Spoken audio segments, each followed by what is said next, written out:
Hello. How's life? How are you? It's Thursday. It is 4:30. I've been so damn busy all day. I haven't even been home for most of the day. Um, so many things I need to do today. And oh, so little time. I have not taken a walk yet though. I'm gonna tell you that right now because it's 93 degrees outside and fuck that. Like, with my migraines, that's a horrible idea. So, I didn't get a walk yesterday because of my migraine, which sucks because I've missed a few days walking now and I hate that. Let me tell you.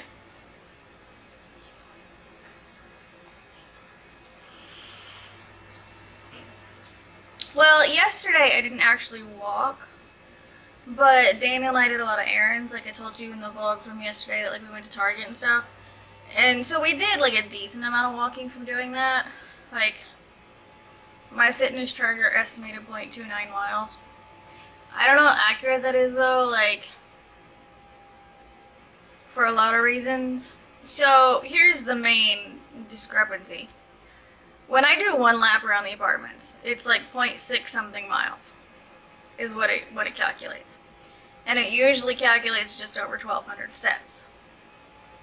Yesterday, it says I walked 0.29 miles, which is obviously less. It's about half as much as one lap around the apartments. But it said I did 1,742 steps. When 0.6 miles is 1,200 steps for me. Like, that doesn't make sense. I don't understand. I mean, I realize these apps are never going to be 100%, accurate. They're using GPS. And if you've ever used navigation on your phone, you know how much fun that can be sometimes. Like how it'll sometimes turn you all the way around or like things like that. It's not 100% accurate. It's never going to be.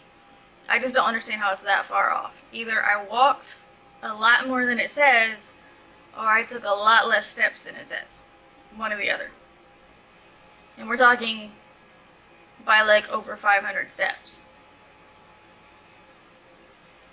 I don't know, whatever. But I got a migraine just as we were finishing our stuff up. Like while we were still in Target, I got the migraine, so that's why I didn't walk yesterday. Today so far, no migraine, but I'm actually really concerned. I'm having one of those days where if I just kind of do that, my neck will pop. Like, it's popping really easy today. And on days it does that, it seems that it's more likely I get a migraine. So I'm trying to like not do anything that could trigger one.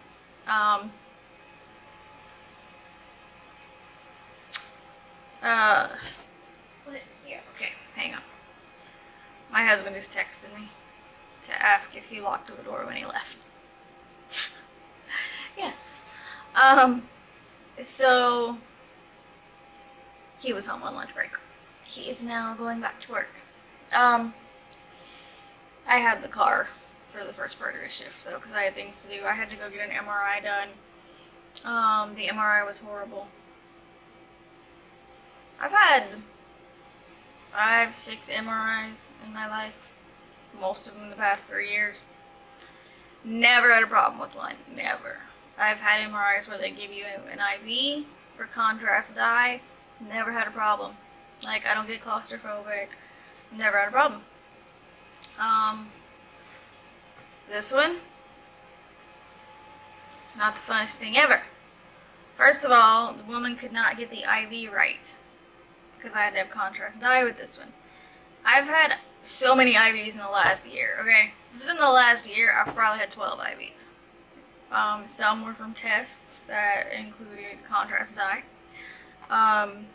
Some were like going to the ER with migraines, things like that. So I have never had someone have difficulties taking blood or putting an IV in my arm, in either arm. Like I can't, it's really hard. Okay, like this area, the bend of your elbow, I have a good vein in both arms. Like, it's really easy. Nobody's ever had a problem. Like I said, taking blood or putting an IV in for me. This chick spent like 5 fucking minutes on my arm. Let's see. Do you see how there's like little bruises and shit too? That highest up bruise is where the IV actually went. The rest of it was from her playing around. Like, you know, when she went to put the needle in, she's like, it's gonna be a little poke, and then she poked. First of all, that needle hurt like fucking hell. And I've had needles put in my arm many times, like I said. I get blood drawn at least once every 3 months because of my hypothyroidism. And lately it's been way more than that. I think this year alone I've had blood drawn like 6 times, and I don't think I'm exaggerating. The Mayo Clinic drew blood. My neurologist had blood drawn. I saw a gastroenterologist who had blood drawn. Twice. I can't remember. Oh, and I think I had it once for my thyroid too. Anyway.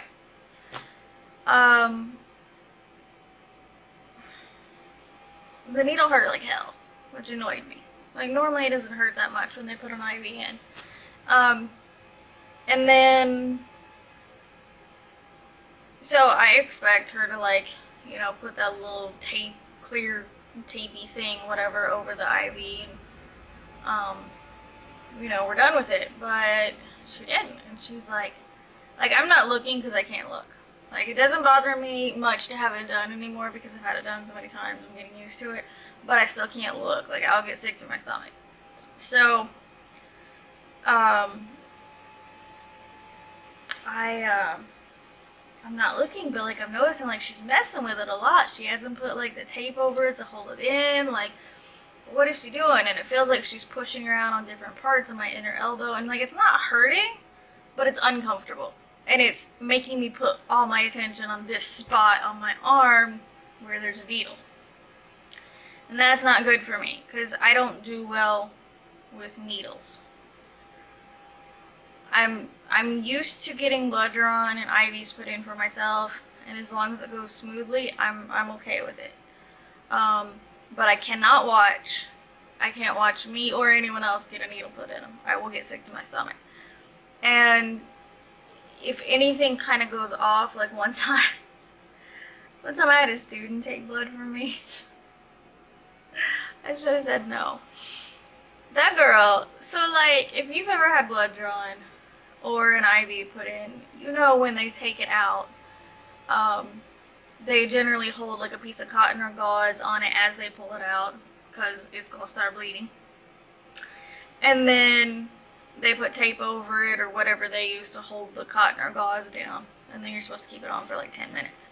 Some of them will even like hold it down for a little bit and then maybe lift the cotton or gauze up to make sure it's you know, clotting like it's supposed to, because it'll clot pretty fast. You only have to keep the band-aid or tape or whatever on for like 10 minutes and then you're good to go. Most people. So this girl, so she's going to take the needle out, okay? And she, with one hand, she puts the gauze down. It was gauze is what she was using. Some use gauze, some use like a cotton ball, whatever. And so with her other hand, she pulls the needle out, okay? And then she immediately, and I mean immediately, there was no waiting, there was no applying pressure, she immediately lifts the gauze up to look at it. And I looked at the same time she did that, because I wasn't expecting her to do that. Usually, if they look at it at all, like I said, they hold it down and apply pressure for a little bit, and then they look at it. I guess they're checking to make sure it's fuck if I know.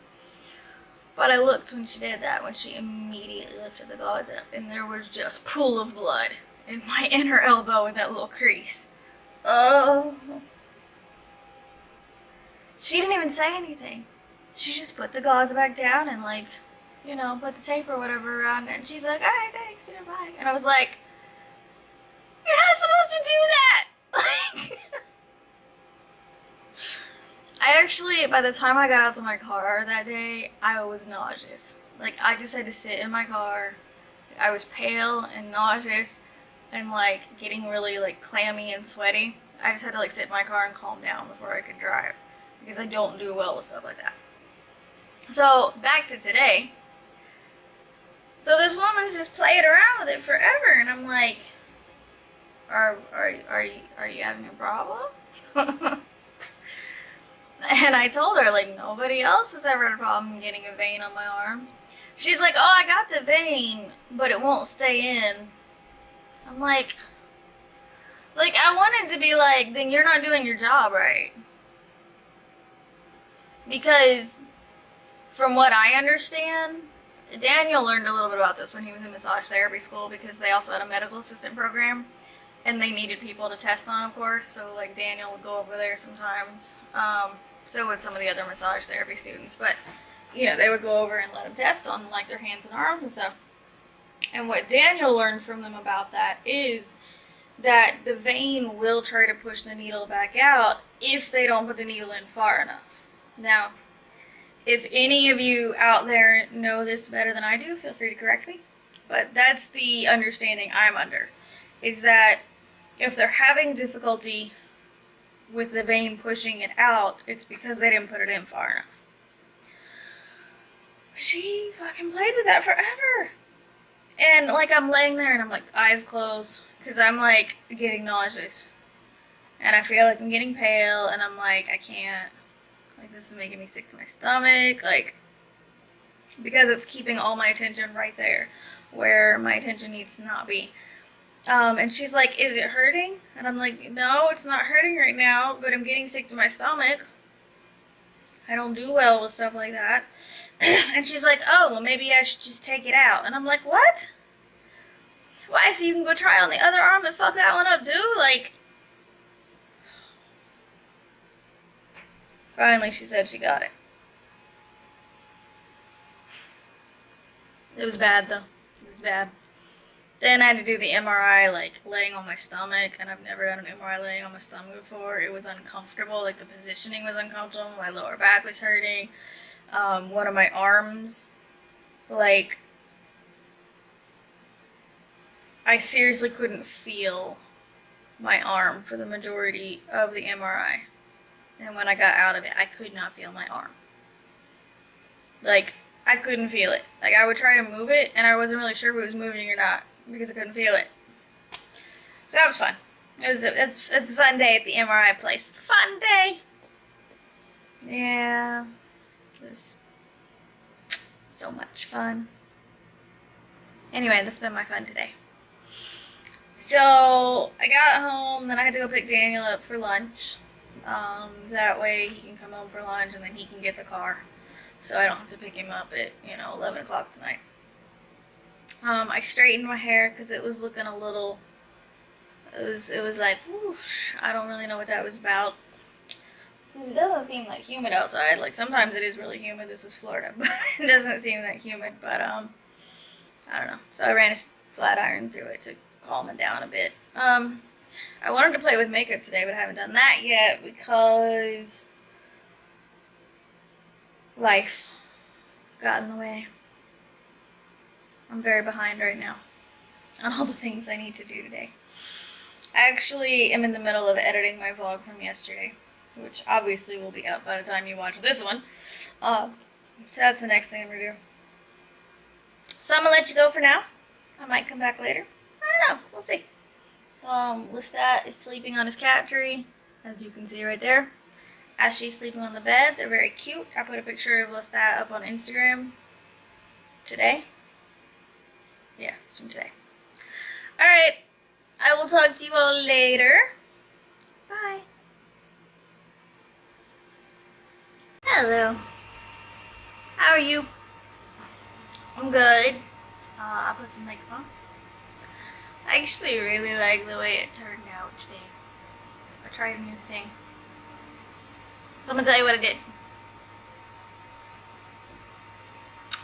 Still not wearing foundation.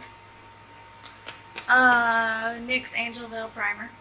I like it because it just sort of like tones down the shine. Especially since I'm using oil and a pretty heavy moisturizer. Makes my face shiny. Pretty much any video you see that my face is shiny, that's why.